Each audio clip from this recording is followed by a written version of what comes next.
Start video. Okay, so There you are. yeah, look at that. Now you should pull yourself up so you can be in here too. And then I'm going to say something because I think we're recording now. Yes, we are recording.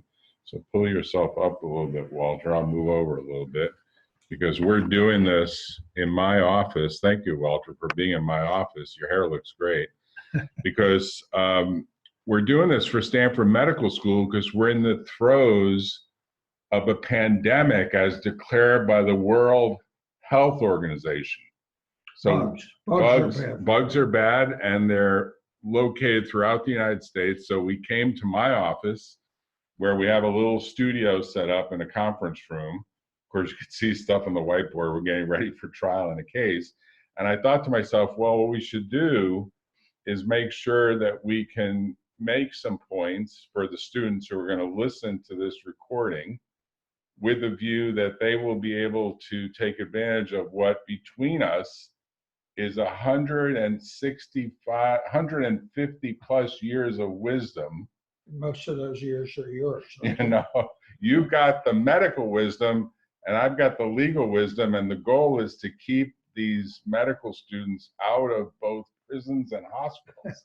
That's the subtext of this. So everyone knows us to some degree, and I'm going to share a screen. I've got a screen here with my revised slides, which I call Dare to Beyond 100. So I'm calling this Dare to Beyond 100 because I think the future is not just dare to be 100, but dare to be beyond 100. So that's the goal. Very profound. Do you think that's too much to suggest at some level? Not a bit. I mean, I'm hoping that we don't overexpress it, but that's what I'm doing here. So really talking about a little bit about the law practice, but very little, because I'm here at Computer Law Group. We also have this division called Entrepreneur Law Group. We help a lot of these Stanford students start businesses. We have this foundation for creativity, and we also have this little side nonprofit that we like to grow called Healthy 100 Years, where the principle is lifelong health literacy. And you've been saying that for a while. And I think that's a big mission statement. And of course, what does it mean to have one healthy lifetime, right? Typically, no one thinks of it as just 36,500 days, 365 days a year times 100 years. A lot of that stuff is sliced off by the fact that you're sleeping for about a third of it, if you're lucky enough to get to sleep. But it's only like 876,000 hours. That's only 1 million hours. It's not really very much time, but people don't often think of it that way. And so the questions for the students, and I like to think of, we're trying to drive the students to think about this, is what does it mean to have a healthy health span that matches your lifespan and that gets to 100 or more? And you're 90% there because it's your birthday soon, your 90th birthday. I've heard that rumor. And you're having a big party. We were going to have a party for you at Stanford, except they canceled the facility. So all the cupcakes that we have are going to have to be frozen, or whenever they reopen, we'll do it. And really, in many ways, I'd like you to say some things about what you've learned over the 90 years. Of course, you got to grow up for a while, so it's not like, you know, the first 10 years, what do you learn? You learn something, but most of what you learn probably are in the last 70 or so years. And what are the big life choices that you make along the way? So I like to frame this picture because this is the person I'd like to get back to, which is how I looked in the first year of graduate school. I love it. Going from my first bank account. And back then, the bank account was not an ATM card. It was a depositor ID card with a passbook. Remember passbook? These kids have no idea what that means, but that's what I looked like. I was quite an athlete, as you can tell. And I had all my hair. So, you know, get ready for changes over time. And of course, I like to put it in the perspective of what does it mean under Maslow's hierarchy of needs that you have all of what your needs are. More and more today, we have what our needs are. In fact, even as this virus makes its way, people are like, I can still work from home.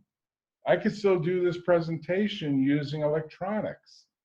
I could still get my message across. I could still get my writing done. There's so much that obviously is not happening now this week, maybe this month, maybe this year. Someone said flights are being canceled going even into the end of this year. It's pretty amazing. So Maslow sets the stage for what should happen in some ways over a healthy lifetime.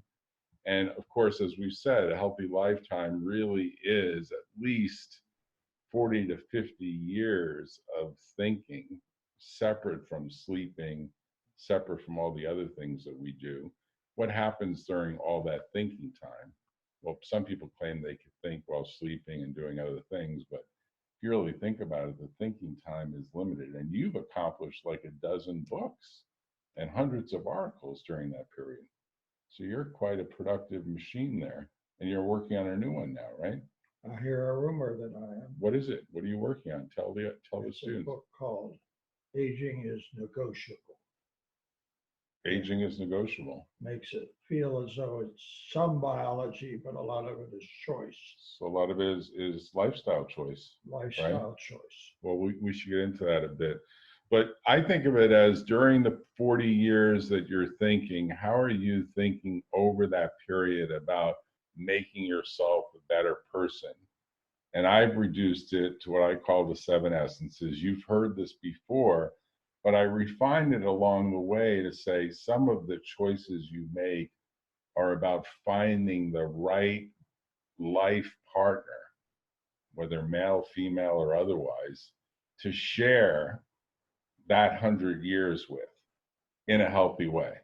And lots of people make the wrong choices by choosing the wrong partners. Like that could be a big mistake, obviously, big mistake.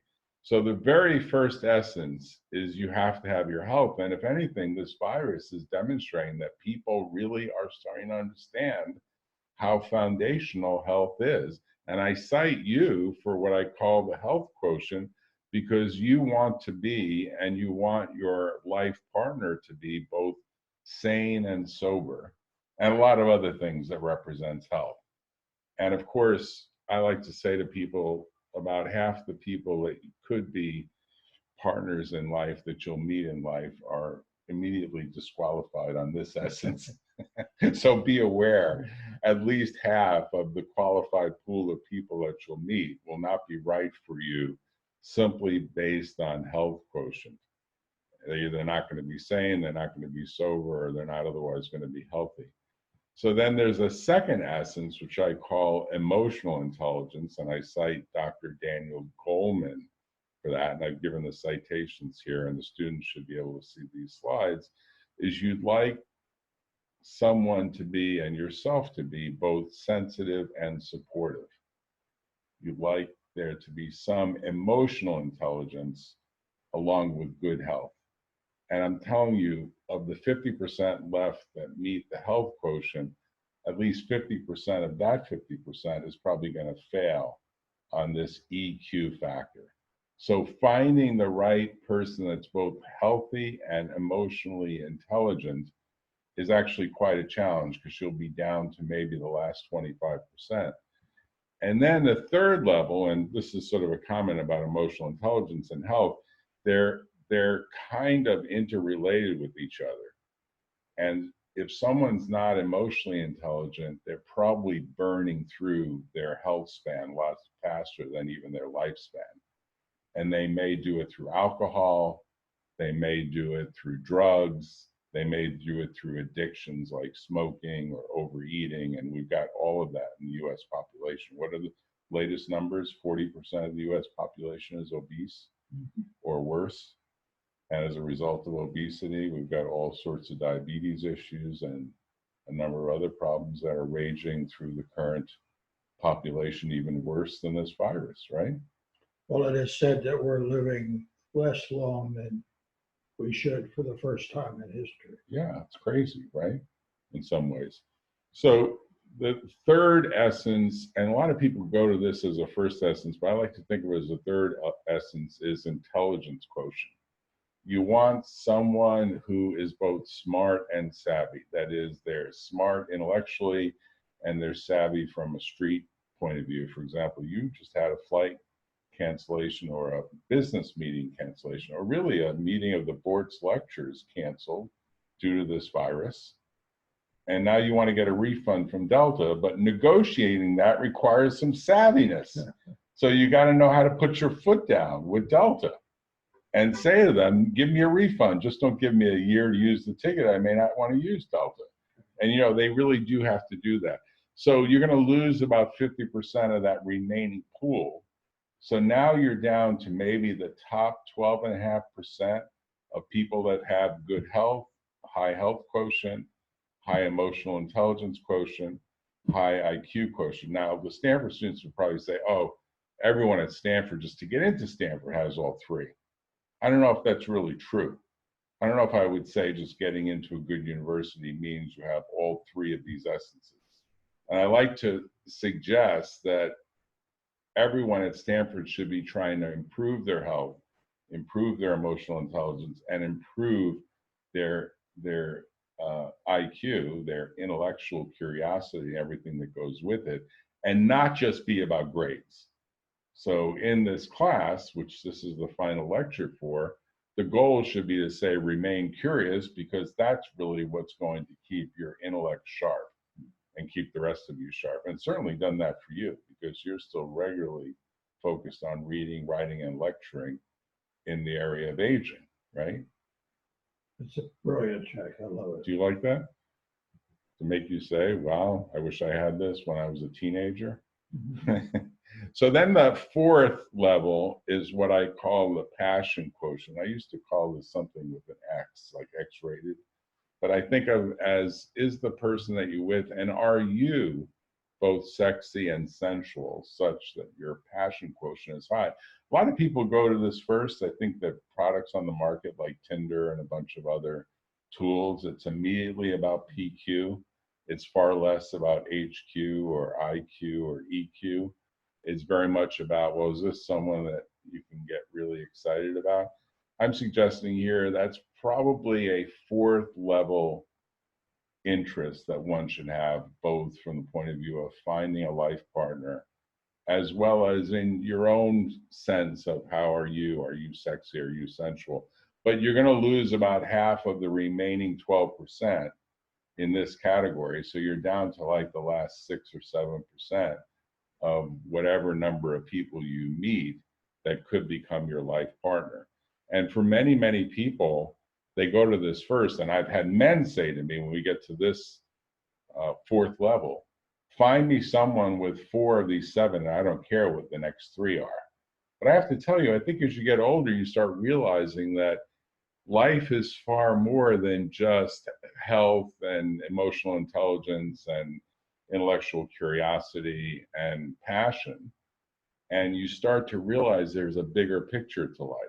And I think that's part of maybe what the lifestyle course is trying to teach or enable students to understand. So that gets us to really the 5th level, which is, are you doing what makes you happy in life? What I think Mihaly Csikszentmihalyi talks about as flow or actualization, where you actually do enjoy the things you do. You very much enjoy studying, lecturing, and improving the science of aging. And yet we still don't have a lot of knowledge about whether it's a disease or not a disease. I mean, there's still a raging fight in the literature about what is it? And there are certainly people that think somehow we're going to cure aging like it's a common cold, which we can't cure.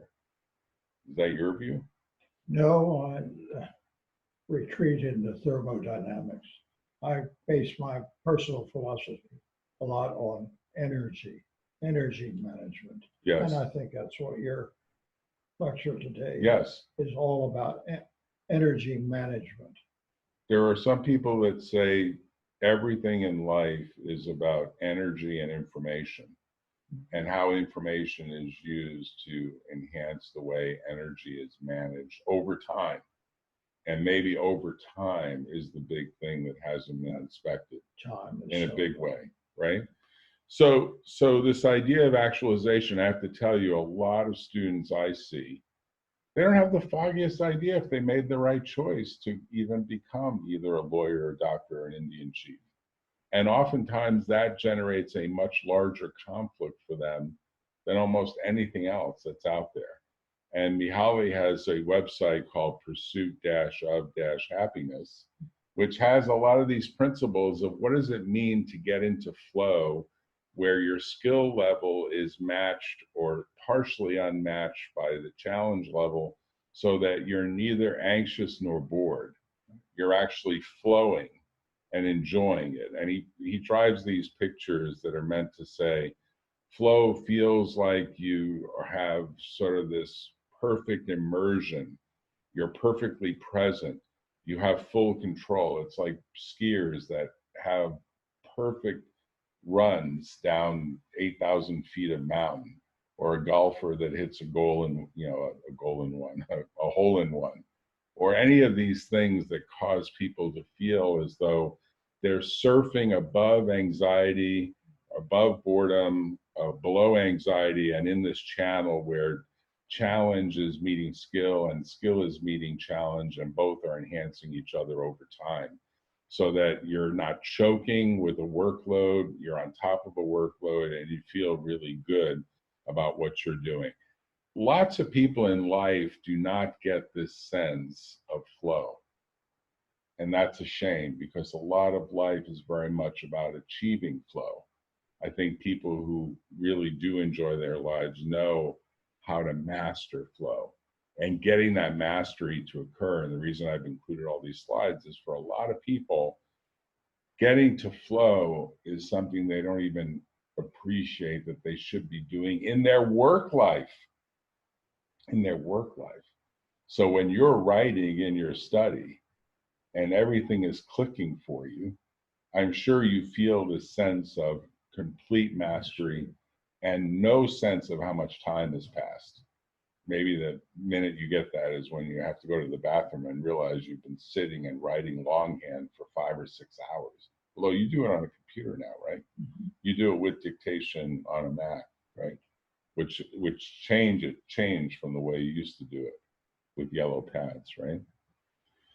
So then we get to really this level of sixth essence, which I call freedom quotient, or FQ. You could think of it as financial quotient, where you can do almost anything spontaneously or successfully. I have this quote from Mae West, which is, you only live once, but if you do it right, once is enough. But this concept of you have total freedom with what you do. Now, I have to say, I've not gotten there. I'm not sure how many of these essences I've climbed, but to get to this place where your schedule is yours, but you're still actively contributing to life and to the community, I think it's a hard challenge. And I think it's one that people often lose a lot of control over. So then we get to the final seventh essence. Remember, we're striving for good health, we're striving for emotional intelligence, for higher intellectual curiosity, greater passion, more actualization, and more freedom. And then we get to what I call the last, or compassion quotient, where you're giving back in a soulful and sharing way. In fact, we talk about people that reach this as being both soulful and spiritual. You'll notice all these S words are meant to make it easy for people to remember all 7 essences, because if they're in the dating game, they have to be able to identify how many of these essences exist in the person that they're meeting to date. And that's a big, choosing a life partner is a big deal. It's probably even more important than where you choose to do your residency, right? If you think about it. Or you want to comment on that? Well, Jack, I love all your stuff, particularly as it makes a corpus. And I come back to one of my favorite summaries, that we live lives inferior to ourselves. And what you're doing is filling in all of the chunks that we tend to leave out. But with the 7 essences are a fulfilled life. They're fully involved with life. That's what the essence is. And do you see it as, when people get all anxious about where am I going to do my residency or my postdoc or any of these other things, those are trivial decisions compared to this, compared to choosing a life partner.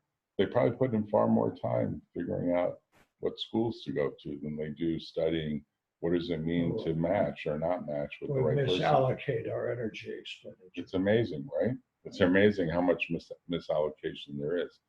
So the wrap up here is that you really want to build community with compassion. Ultimately, you will find the right person who will be compatible, and ideally that person remains compatible and remains supportive of one's goals in the community. You're giving back to the community all the time. There's lots of coevolution that results from all this. There's a lot of enhancement to a community that happens. So I like to wrap up by saying, ultimately, building the right partnerships, including romantic partnerships with the right person, build greater community for a more successful group of people who are living together in what's hoped to be a health span that is as long as a lifespan and that gets to 100 or more. It's hard for that to be accomplished for two people if you think about it. You have to have alignment of lots of things, and for lots of people, that does not necessarily work. And it's interesting that no one, in my way of thinking, has yet really framed the decision of life partner around, are they achieving 7 essences at the same rate and the same way that you're achieving them? So that's the presentation. It's 40 or so slides. We flipped through them fast. I've created this mnemonic that says healthy emotions identify pleasing and attractive familial choices. That ties to health quotient, EQ, IQ, PQ, AQ, FQ, and CQ. Kind of a mnemonic way of remembering that you're looking for people who are healthy, who are emotionally intelligent, who are otherwise intellectually curious, and are both passionate and attractive and make for good choices in building good families. There's lots of research on how this actually extends both health span and longevity. I've cited some of it. It's here. There's lots more of it. I'm sure it'll be in your next book. I think your book on metabolic fields is also interesting and tells us a lot about how people should think about being together as enhancing health span and longevity because of the metabolic field that's created, like almost a form of, what do you call it? The 7th field, like gravity, electromagnetism. Like you list of it as it's almost, It's 6 identified. it's like a 6th field beyond the 5 other fields, right? Because we've got gravity. We got gravity. You just start with gravity as a field. Magnetism. The strong and weak magnetic fields. Right. And quantum. That's 6. That's what? 5. 5 are identified now. And then 6 is metabolic field. I identify that. You think of it as 2 people or a group of people together that are sharing essentially molecules that are transferring in and around them in a group setting, for example, with or without the coronavirus, hopefully without the coronavirus, right? So I've summarized all this in these slides. I'll make them available. Obviously, if students have questions, they can send it to me. I'm J Russo, Jack Russo, JRUSSO @computerlaw.com. You take emails at DRWBortz, DRWBORTZ @gmail.com. Your website is Walter M. Bortz. Just Walter Bortz. No, I think it's been changed. I think now it's WalterMBortz.com. And our email here is LAW.com. So people can realize that if they have questions, they can be answered. We've kept this intentionally short so students can rewind it, go through the slides, ask questions or comments, and look forward to talking to all of us about these essences and more. Brilliant. So with that, if you have any other comments, Wally, your birthday party is happening next week. People can send gifts or monies to charity of your choice or anything else. So I'll stop here and we'll stop the show here, and hopefully it's been recorded and we'll see this do the right thing. I hope so. Now if we say stop video, I'll say stop recording. Stop recording.